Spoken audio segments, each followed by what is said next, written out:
अगर आप 9 to 5 job करते हैं या कुछ बिजनेस करते हैं और सोच रहे हैं कि ट्रेडिंग से कुछ खर्चा निकाल लूं जैसे 500 या 1000, तो ये वीडियो आपके लिए बनी हुई है। बट एक गलती बिल्कुल मत करना, बिना स्ट्रैटेजी के मत उतरना मार्केट में। वीडियो को लास्ट तक देखिए। मैं आपको 5 ऐसी पावरफुल स्ट्रैटेजी दूंगा जो बिगिनर्स के लिए बनी हुई है, जो कि एक्चुअली में काम करती है इंडियन स्टॉक मार्केट में। नमस्कार दोस्तों, एक बार फिर से स्वागत है आपके अपने यूट्यूब चैनल पर, जहां हम सिखाते हैं रियल ट्रेडिंग, रियल नॉलेज और रियल रिजल्ट के साथ। हमने देखा था अदानी ग्रुप के क्रश में बिगिनर ने कैसा पैसा कमाया और पेटीएम के आईपीओ की हाइप में लोग कैसे फंस गए। बैंक निफ्टी के ऑप्शन ट्रेड में कैसे 50,000 इन्वेस्ट करके केवल 5,000 रह गए, और वो भी सिर्फ 30 मिनट में। और ये भी समझा था कैसे लॉस आपकी लर्निंग फी होती है। इसके ऊपर हमने एक डेडिकेटेड वीडियो बना रखी है। अगर आपने वो वीडियो नहीं देखी, उसकी डिटेल आपको डिस्क्रिप्शन में और आई बटन क्लिक करके देख सकते हैं। एक बार वो जरूर देखिएगा। आज का वीडियो प्रीवियस वीडियो का कंटिन्यूअस है। आज हम बात करेंगे बिगिनर्स के लिए 5 फ्रेंडली स्ट्रैटेजी जो आपको लॉस से बचाएगी और सेकंड इनकम बनाने में आपको हेल्प करेगी। और रुको एक सेकंड, पहले ये समझो कि वीडियो किसके लिए बनी हुई है।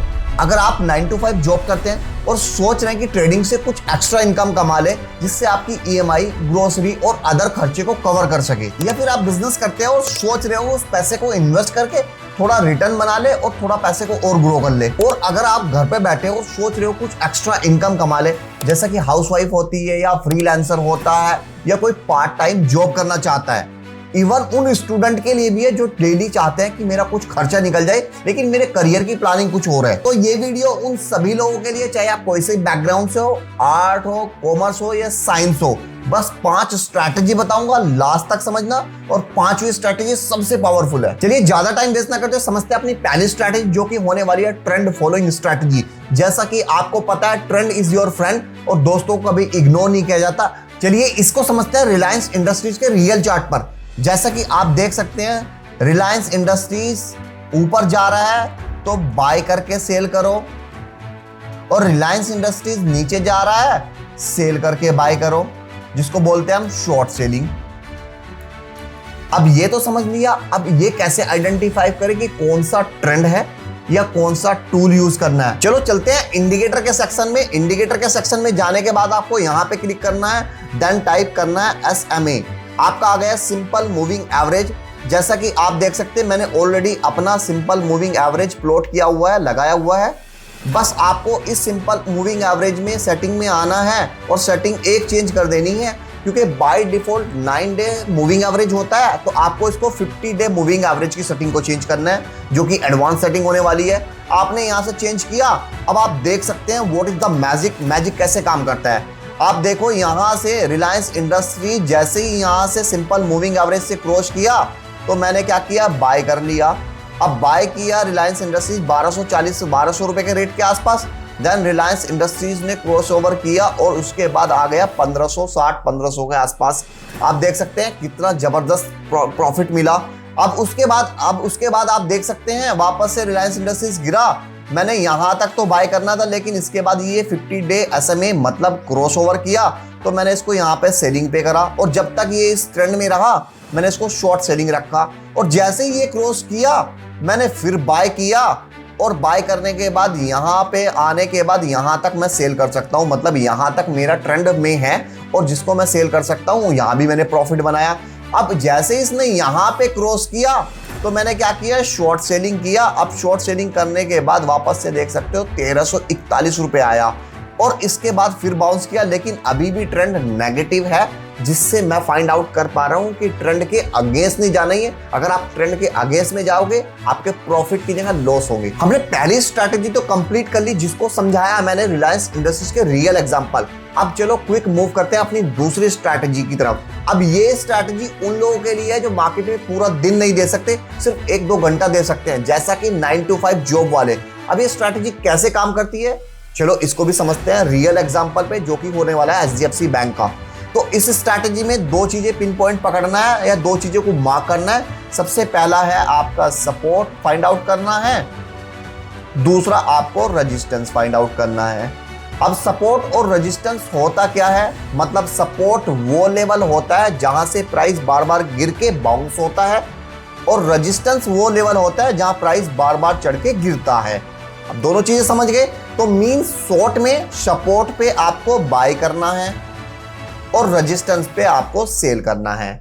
इतना तो आपको क्लियर हो गया। अब ये कैसे फाइंड आउट करना है सपोर्ट और रेजिस्टेंस, चलो इसको एक एग्जांपल पे नहीं, इसको लाइव समझते हैं, जो कि होने वाला है एचडीएफसी बैंक का। तो इसके लिए मैं कैंडलस्टिक चार्ट यूज नहीं करूंगा, इसके लिए यूज करूंगा मैं लाइन चार्ट, क्योंकि लाइन चार्ट पर सपोर्ट और रेजिस्टेंस इजीली फाइंड आउट हो सकते हैं, थोड़ा नॉइसी कम होता है। अब एचडीएफसी बैंक के लिए मैं सबसे पहले रेजिस्टेंस ड्रॉ करता हूं। रेजिस्टेंस ड्रॉ करने के लिए आपके, अगर आप विंडोज यूज करते हैं तो विंडोज के लिए Alt H का ऑप्शन होता है। तो आप देख सकते हैं Alt H का मैंने यहां से रेजिस्टेंस प्लेस किया और यहां पे सपोर्ट प्लेस कर दिया। यहां पर सपोर्ट प्लेस कर दिया। अब आप देख सकते हो प्राइस है ये ये आपका 24 जून 2025 का प्राइस यहां से 980 रुपए से ऊपर गया, वापस से 1009 रुपए गया, 1010 गया। मैंने यहां पे बाय किया, यहां पे सेल कर दिया। अब वापस से प्राइस फिर टच किया, फिर मैंने यहां पे सेल कर दिया। यहां पे बाय करने के बाद आप देख सकते हो प्राइस कितना टाइम फ्रेम तक, मतलब पिछले 1 साल तक इस टाइम जोन में प्राइस ने ट्रेड करना शुरू किया। अब जैसे ही प्राइस हुआ तो मतलब सपोर्ट आपका ब्रेक हुआ तो आप क्या करें, सेलिंग मोड में चले जाएंगे। तो आपने ये सेल किया तो नेक्स्ट सपोर्ट आपका आके यहां बना, फिर मैं अगली बार इसको ट्रेड करूंगा तो यहां पे जैसे ही सपोर्ट से बाउंस हुआ तो दोस्तों यहां बाउंस नहीं किया, देन मैंने इसको यहीं पे सेल कर दिया। अब देख सकते हो वापस से टच किया। अब सपोर्ट जो है आपका ब्रेक करता है तो सपोर्ट विल बिकम रेजिस्टेंस, अगर आपका रेजिस्टेंस ब्रेक करता है तो resistance will become automatically support. तो आप देख सकते हैं यहां से ब्रेक किया तो अभी रेजिस्टेंस बन गया, प्राइस आपका वापस से न चल रहा है। अब नेक्स्ट सपोर्ट अगर मैं फाइंड आउट करूं तो नेक्स्ट सपोर्ट आपका कहीं ना कहीं यहां पे 880 रुपए के आसपास बन रहा है, जहां से बाउंस बैक होने की प्रोबेबिलिटी है। अब ये स्ट्रैटेजी 9 to 5 के लिए बेटर क्यों है, क्योंकि आपने सिंपल क्या काम करना है, रात को काम करना है, सपोर्ट एंड रेजिस्टेंस प्लेस करने हैं, सुबह उठना है और सपोर्ट पे आपको बाय ऑर्डर डालना है। अब जैसे ही बाय ऑर्डर मार्केट खुद एग्जीक्यूट कर लेगा, बाय ऑर्डर एग्जीक्यूट किया, देन आपको सेल ऑर्डर प्लेस करके जाना है। अब सेल ऑर्डर प्लेस किया, टेंशन फ्री आप ऑफिस जा रहे हो और आपका पैसा बन रहा है, मतलब मार्केट खुद ट्रेड कर रहा है। तो ये स्ट्रैटेजी आपको 1-2 घंटा काम करने के साथ में बेस्ट फ्रेंडली हो सकती है और जो आपको एक साइड इनकम, एक पैसिव इनकम क्रिएट कर सकते हैं, जो डेली आपके 500-1000 रुपए एक्सपेंस कवर कर सकती है। अब दोस्तों ये स्ट्रैटेजी हमने समझी है एचडीएफसी के लाइव चार्ट पर, जिसमें हमने सपोर्ट और रेजिस्टेंस ड्रॉ करने सीखे और बाय और सेल कैसे ऑर्डर प्लेस करने सीखे। अब चलो समझते हैं तीसरी स्ट्रैटेजी, जो कि होने वाली है पोजिशनल स्ट्रैटेजी। मतलब स्लो है बट सॉलिड पैसा आता है।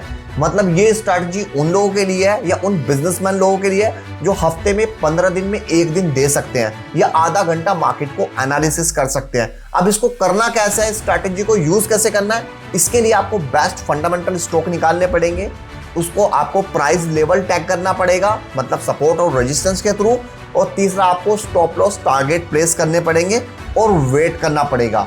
अब इसको भी समझते हैं एक रियल एग्जांपल के साथ में। रियल एग्जांपल होने वाला है महिंद्रा एंड महिंद्रा, जो कि आपको पता है Mahindra and Mahindra best fundamental stocks है। इसको भी आपको 1 डे पे नहीं 1W पे प्रेस करना है।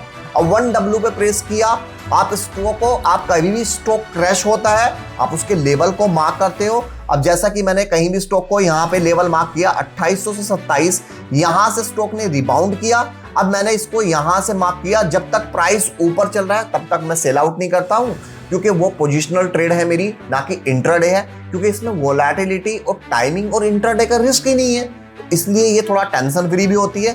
देन मैंने इसको आराम से, प्राइस आया मैंने यहां से बेच दिया।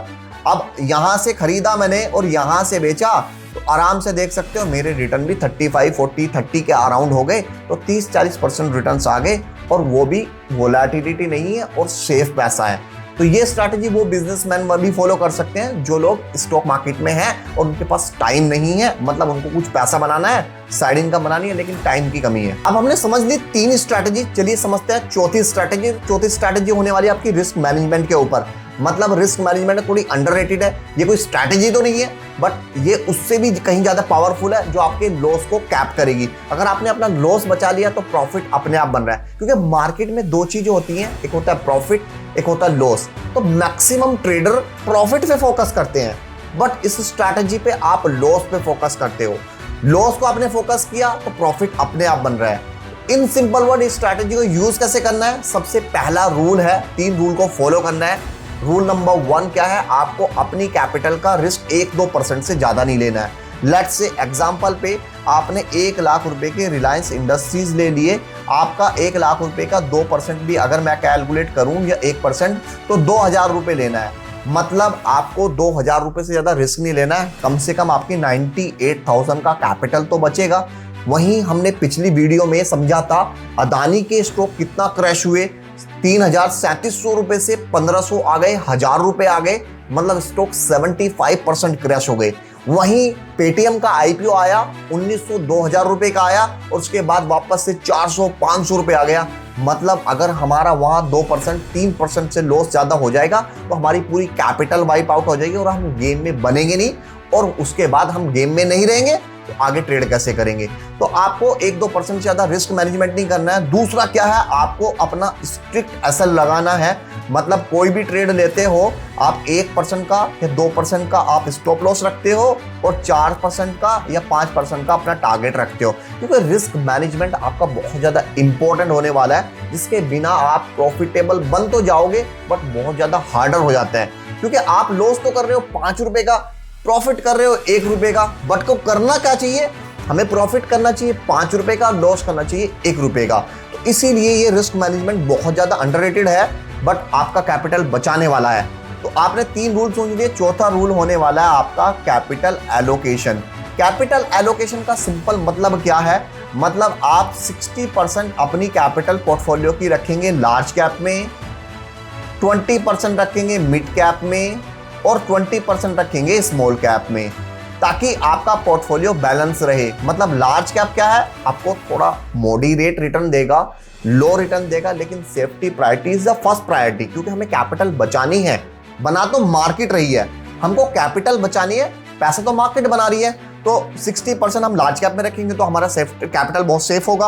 वहीं 20% मिड कैप में रखेंगे तो हमारा क्या, हाई रिस्क हाई रिटर्न, मतलब थोड़ा रिटर्न भी ज्यादा आ जाएगा, रिस्क भी थोड़ा हाई हो जाएगा, लेकिन कहीं ना कहीं ये कंपनसेट कर देगा। अब ये 20% आप मल्टी बैगर में इन्वेस्ट कर सकते हो। आप मल्टी बैगर कैसे फाइंड आउट करते हैं, अगर आपको मल्टी बैगर के ऊपर डेडिकेटेड वीडियो चाहिए तो आप कमेंट में लिखो मल्टी बैगर, इसके ऊपर हम एक डेडिकेटेड वीडियो बनाएंगे जो कि YouTube पे फ्री में पब्लिश करेंगे। तो ज्यादा से ज्यादा लाइक करें और सब्सक्राइब करें। अब चलिए समझते हैं अपनी लास्ट स्ट्रैटेजी, जो कि होने वाली है सबसे पावरफुल स्ट्रैटेजी, जिसको पर्सनली मैं भी यूज करता हूं।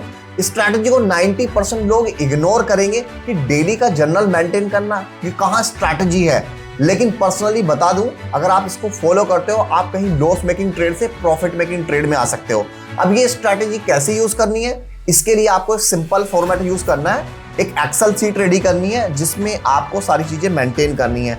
लाइक आपने क्या किया, रिलायंस इंडस्ट्रीज शेयर्स बाय किए, एंट्री प्राइस क्या था आपका, एग्जिट प्राइस क्या था, आपने व्हाई डिड यू ट्रेड, ठीक है, एंड लॉजिक, आपका लॉजिक क्लियर कर लिया, या आपने सारी चीजें लॉजिक करने के बाद आपका कितना प्रॉफिट हुआ, ये सारी चीजें आप एक लेजर में मेंटेन कर रहे हो। और जब आप 1 महीने तक ये ट्रेडिंग जर्नल फॉलो करते हो आपको एक कॉमन पैटर्न नजर आएगा। सबसे कॉमन पैटर्न क्या है, यार ये स्ट्रैटेजी को मैं 1 महीने से यूज कर रहा हूँ, ये मुझे कहाँ पे लॉस दे रही है, या ये स्ट्रैटेजी बेस्ट कैसे हो सकती है, या मैं कहां इमोशनली डिसीजन ले रहा हूं जिसकी वजह से मैं प्रॉफिट नहीं कर पा रहा हूं। अब इसको भी एक एग्जांपल से समझते हैं। जीरोधा की कम्युनिटी में एक बंदे ने पब्लिकली अनाउंस किया कि वो एक जर्नल को पिछले 6 महीने से मेंटेन करता था। तो उसको एक कॉमन प्रॉब्लम थी, क्या, कि वो जैसे ही मंडे ट्रेड करता था, मंडे में कोई न्यूज इवेंट ड्रास्टिकली आती थी, उसको मंडे के दिन लॉस होता था। अब उसने क्या किया, उस पूरे ट्रेडिंग जर्नल को एनालिसिस करने के बाद उसने मंडे ट्रेडिंग को अवॉइड किया। आज उसकी परफॉर्मेंस 40% से इंक्रीज हो गई। अगर आप भी इस पैटर्न्स को फॉलो करते हो तो आपकी परफॉर्मेंस में प्रॉब्लम नजर आएगी या आपकी परफॉर्मेंस बढ़ेगी। अब इस स्ट्रैटेजी के लिए आपको कोई महंगा एक्सपेंसिव सॉफ्टवेयर की जरूरत नहीं, इसको आप अपनी एक्सेल शीट, स्प्रेडशीट पे भी मेंटेन कर सकते हैं। दोस्तों ट्रेडिंग आपको ओवरनाइट रिच तो नहीं बना सकती, बट अगर आप कंसिस्टेंटली फॉलो करते हो, रूल बेस्ड फॉलो करते हो या इन स्ट्रैटेजी को फॉलो करते हो तो आप कहीं ना कहीं प्रॉफिटेबल ट्रेडर बन सकते हो, जिसमें आप अपनी मंथली EMI, कुछ ग्रोसरी या कुछ साइड इनकम या 500-1000 रुपए ट्रेडिंग से बना सकते हो। अगर आपको ये वीडियो अच्छा लगेगा तो लाइक करिएगा, कमेंट में लिखिए आपको स्ट्रैटेजी कौन सी बढ़िया या कौन सी पहले सीखनी है जिसको आप ट्राई कर सकते हो, या शेयर करें ये वीडियो उन दोस्तों के साथ जिसको ट्रेडिंग सीखनी है या कुछ पैसे कमाने हैं।